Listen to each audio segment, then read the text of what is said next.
Carlos Castañeda, una de las figuras más enigmáticas del siglo XX, es cuestionado sobre su trabajo como escritor y como aprendiz de brujo, en una rara entrevista de 1997. A continuación presentamos una de las pocas entrevistas que concedió Carlos Castañeda, realizada por Daniel Trujillo. Pregunta: señor Castañeda, durante años usted permaneció en el más absoluto anonimato.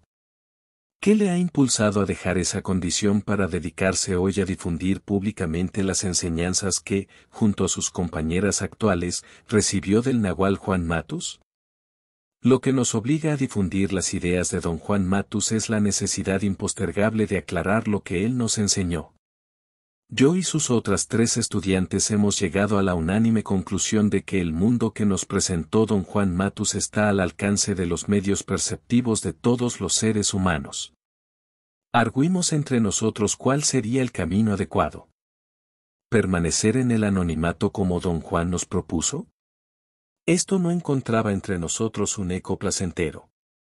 El otro camino disponible era el de difundir las ideas de don Juan, un camino inmensamente más peligroso y agotador, pero el único que creemos tiene la dignidad con la que don Juan embebió sus enseñanzas.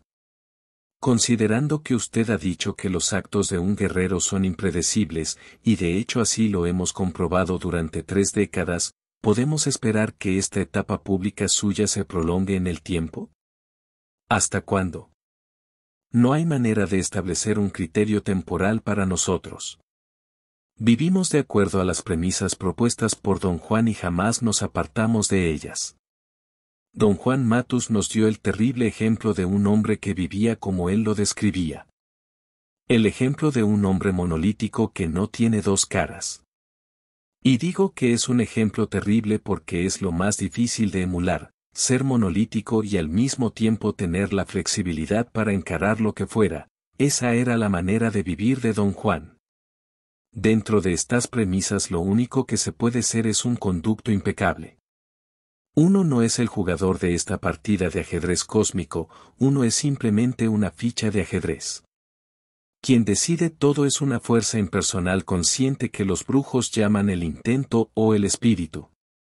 Según he podido comprobar, la antropología ortodoxa resta credibilidad a su obra, lo mismo que los pretendidos defensores del patrimonio cultural precolombino de América. Subsiste la creencia de que su obra es puramente el fruto de su talento literario, por cierto, excepcional, mientras que otros sectores lo acusan de un doble comportamiento, porque, supuestamente, su estilo de vida y sus actividades son contrarios a lo que la mayoría espera de un chamán. ¿Cómo puede zanjar estas suspicacias?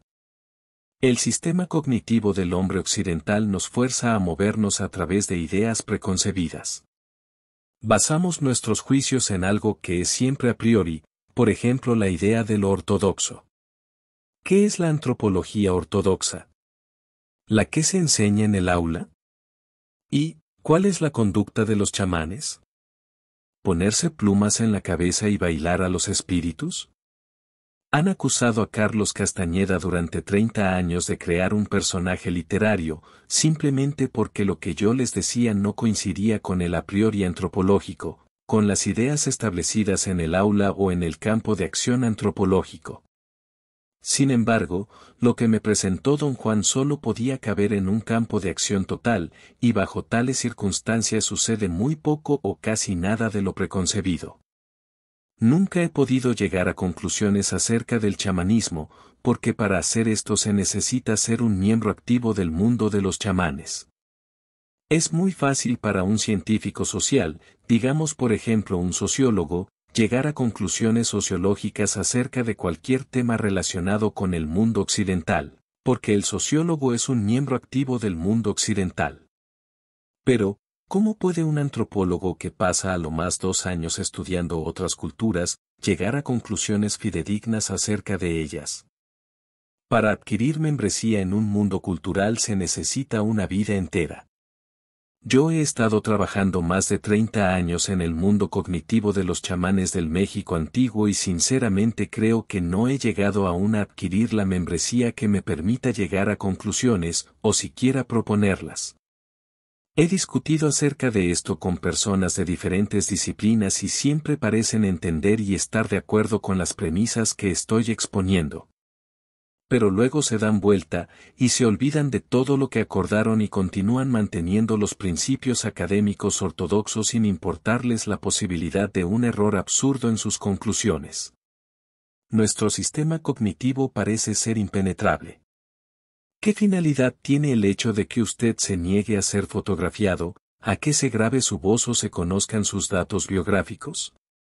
¿Podría algo de esto afectar, y de qué manera, los logros alcanzados en su trabajo espiritual? ¿No cree que sería útil para algunos sinceros buscadores de la verdad conocer quién es usted realmente, como una forma de comprobar que realmente es posible seguir el camino que pregona? En cuanto a fotografías y datos personales, yo y los otros 3 discípulos de Don Juan Matus seguimos los dictados de este. La idea principal detrás de abstenerse de dar datos personales es muy simple para un chamán como Don Juan. Es imprescindible dejar a un lado lo que él llamaba la historia personal. Alejarse del yo resulta algo bastante engorroso y difícil. Lo que buscan los chamanes como Don Juan es un estado de fluidez donde el yo personal no cuenta. Él creía que este hecho afecta indiscutiblemente a quien entra dentro de ese campo de acción, y afecta de una manera positiva aunque subliminal, ya que estamos muy acostumbrados a fotografías, grabaciones, datos biográficos, todos ellos engendrados por la idea de la importancia personal. Él decía que es mejor no saber nada de un chamán. De ese modo, en vez de una persona uno se encuentra con una idea sostenible, lo opuesto a lo que pasa en el mundo cotidiano, donde solo encontramos personas con problemas psicológicos y sin ideas, y todos ellos repletos hasta el tope del yo.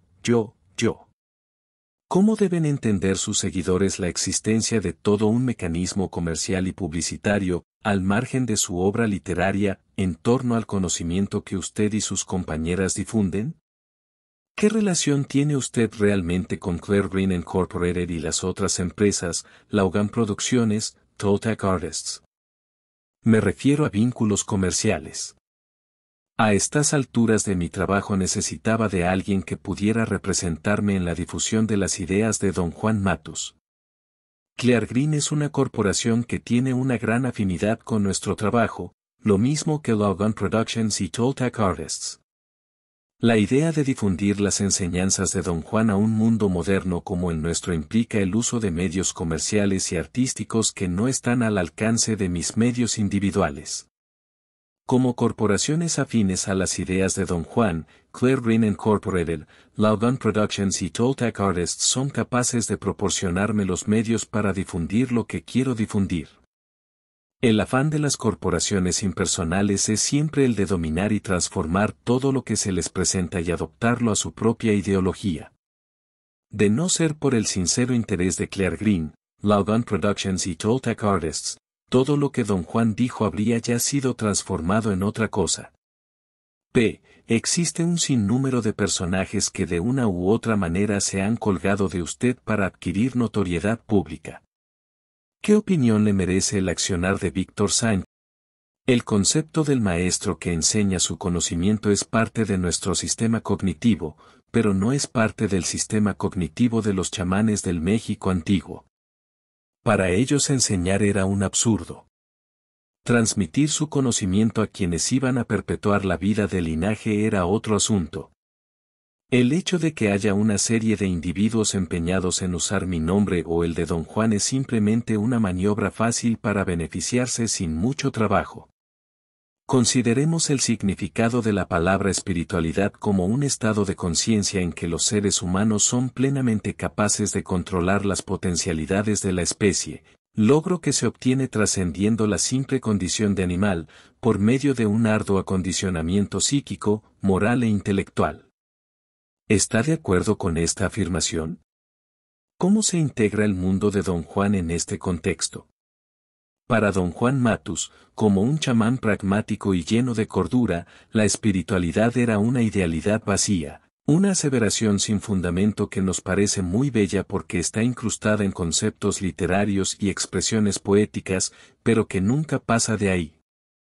Los chamanes como Don Juan son esencialmente prácticos.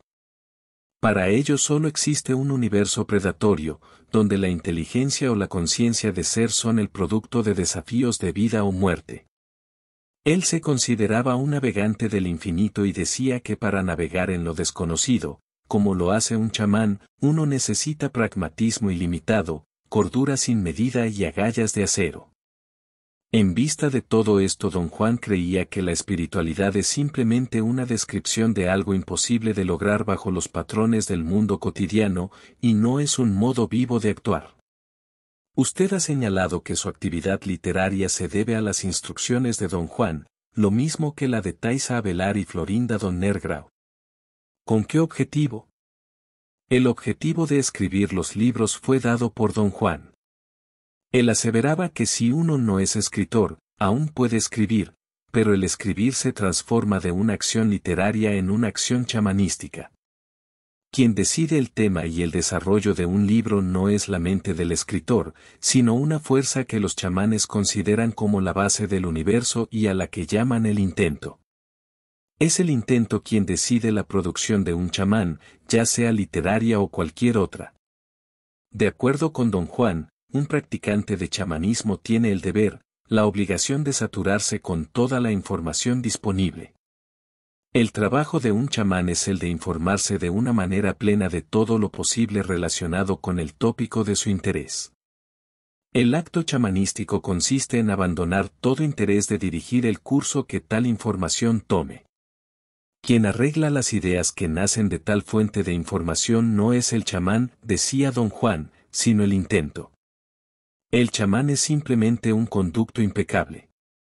El escribir era para Don Juan un desafío chamanístico, no una tarea literaria.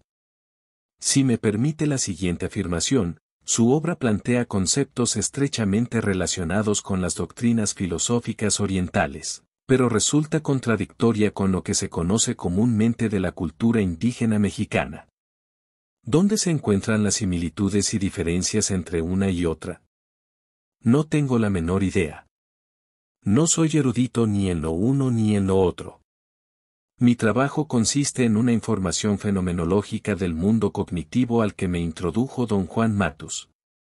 Desde el punto de vista de la fenomenología como método filosófico, no es posible llegar a aseveraciones relacionadas con el fenómeno bajo escrutinio. El mundo de Don Juan Matus es tan vasto, misterioso y contradictorio que no se presta a un ejercicio de exposición lineal, como mucho, se puede describir, y esto haciendo un esfuerzo supremo. Asumiendo que las enseñanzas de Don Juan han pasado a formar parte de la literatura ocultista, ¿qué opinión le merecen otras enseñanzas, por ejemplo, las filosofías masónica, Rosacruz, el hermetismo, y disciplinas tales como la cábala, el tarot y la astrología, comparándolas con el nahualismo? ¿Ha tenido alguna vez o mantiene contacto con alguna de estas vertientes o con sus seguidores? De nuevo no tengo ni la menor idea de cuáles son las premisas, los puntos de vista, ni los temas de tales disciplinas. Don Juan nos presentó el problema de navegar en lo desconocido y esto nos toma todo el esfuerzo disponible. Algunos de los conceptos de su obra, como el punto de encaje, las emanaciones de energía que componen el universo, el mundo de los seres inorgánicos, el intento, el acecho y el ensueño, ¿tienen una contrapartida en el conocimiento occidental? Por ejemplo, hay quienes ven en el hombre como huevo luminoso una expresión del aura. No, nada de lo que Don Juan nos enseñó parece tener una contrapartida en el conocimiento occidental, que yo sepa. Una vez, cuando Don Juan aún estaba presente, pasé un año entero a la búsqueda de gurús, maestros, sabios que me dieran un indicio de lo que estaban haciendo. Quería saber si había algo en el mundo de entonces que fuera similar a lo que Don Juan decía y hacía. Mis recursos eran muy limitados y solo me llevaron a conocer a los maestros establecidos que tenían millares de seguidores, y desgraciadamente no pude encontrar nada parecido. Concentrándonos ahora específicamente en su obra, sus lectores nos encontramos a Carlos Castañeda diferentes. Primero, a un académico occidental algo inepto y permanentemente desconcertado ante el poder de ancianos indios como Don Juan y Don Genaro, principalmente en las enseñanzas de Don Juan, una realidad aparte, Viaje a Ixtlán, Relatos de Poder y El Segundo Anillo de Poder, luego, con un aprendiz de chamán avesado, en el don del águila, el fuego interior, el conocimiento silencioso y, especialmente, en el arte de ensoñar. Si está de acuerdo con esta apreciación, ¿cuándo y cómo desapareció uno para dejar paso al otro? No me considero ni chamán, ni maestro, ni estudiante avanzado de chamanismo, ni tampoco me considero un antropólogo o científico social del mundo occidental. Mis presentaciones han sido todas descripciones de un fenómeno imposible de discernir bajo las condiciones del conocimiento lineal del mundo occidental.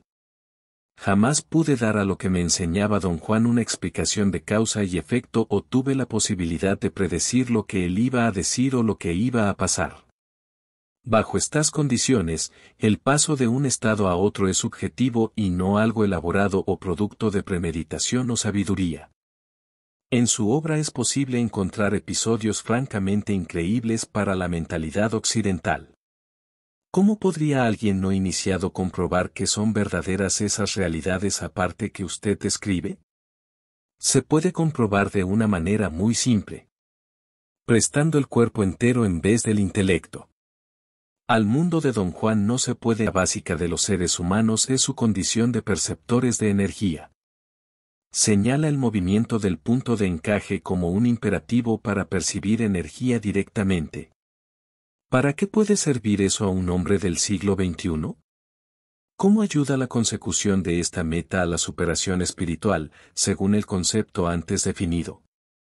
Los chamanes como Don Juan sostienen que todos los seres humanos poseemos la capacidad de percibir energía directamente a medida que fluye en el universo.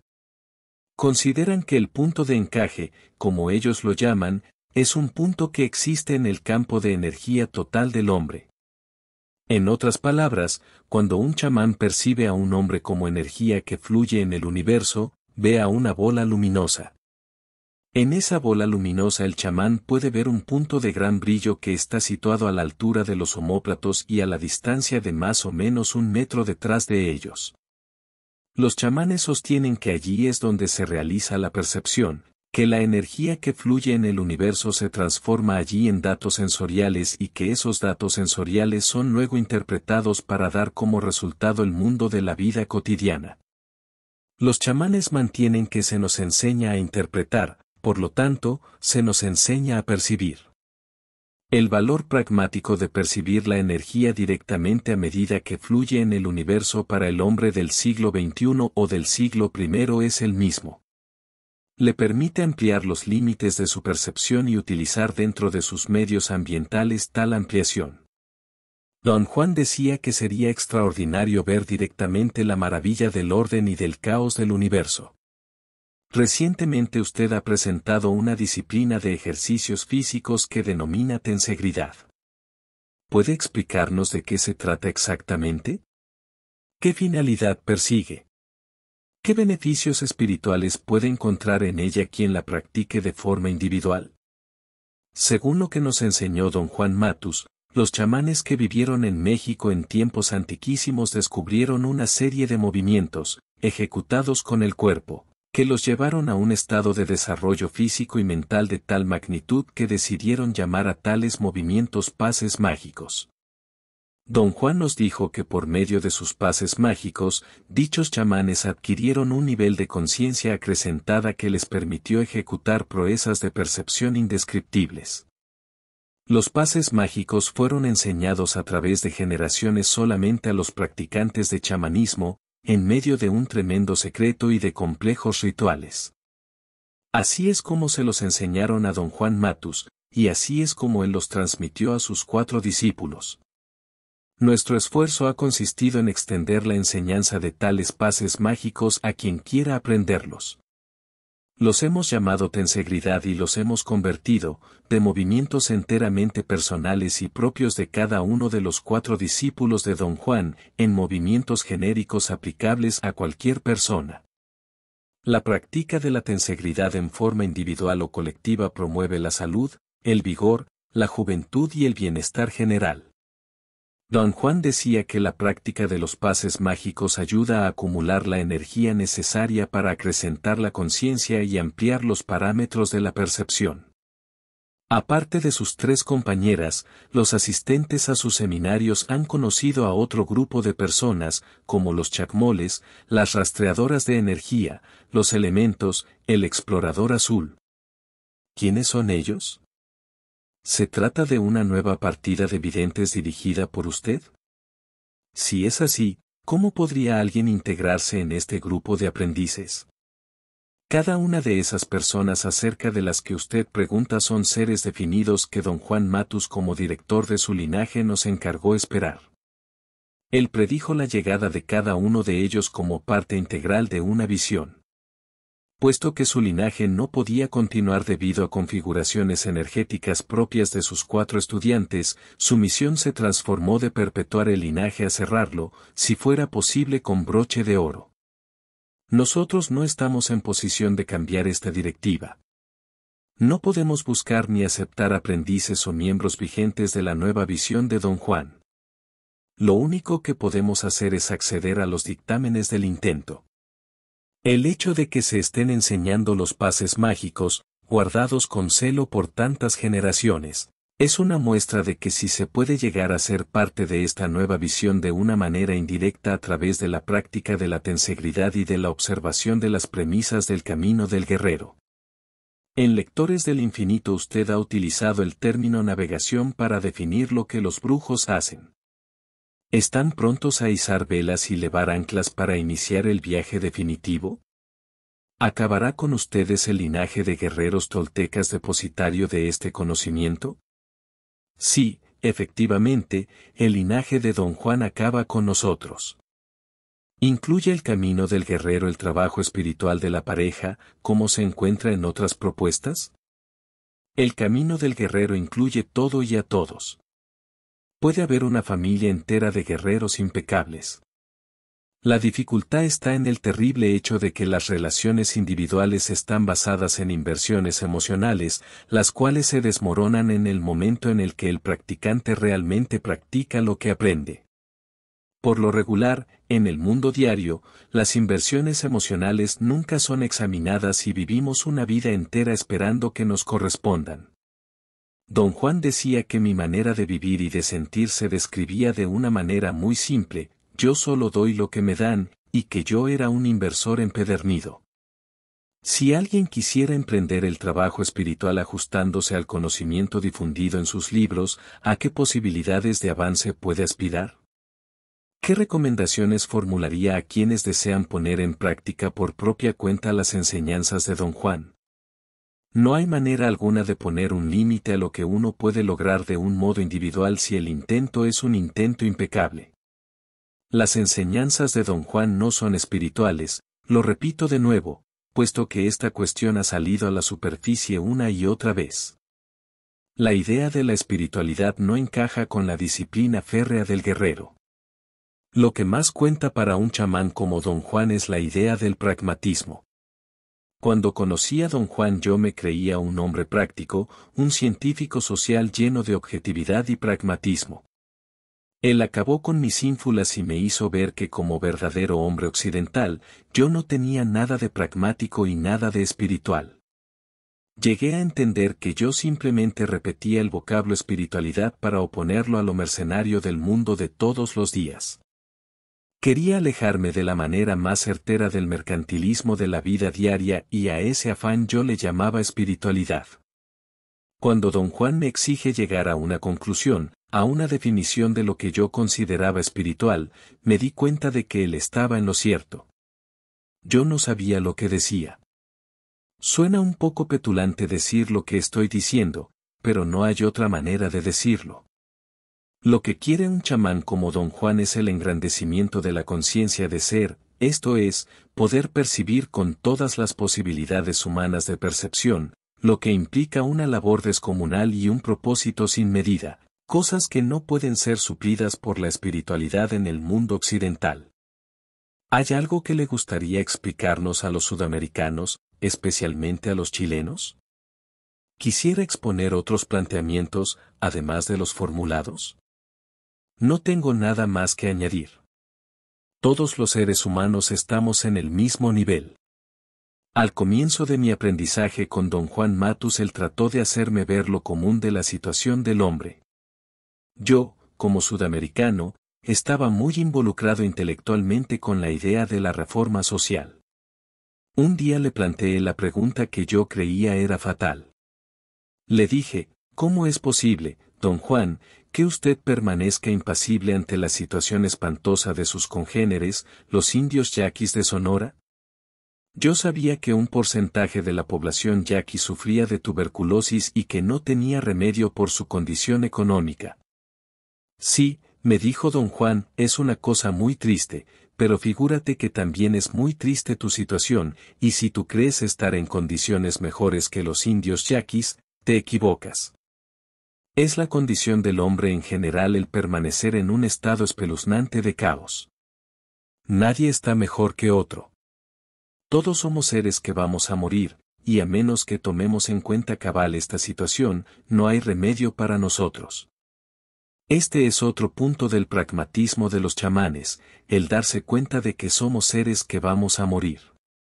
Los chamanes afirman que así todo adquiere una medida y un orden trascendental.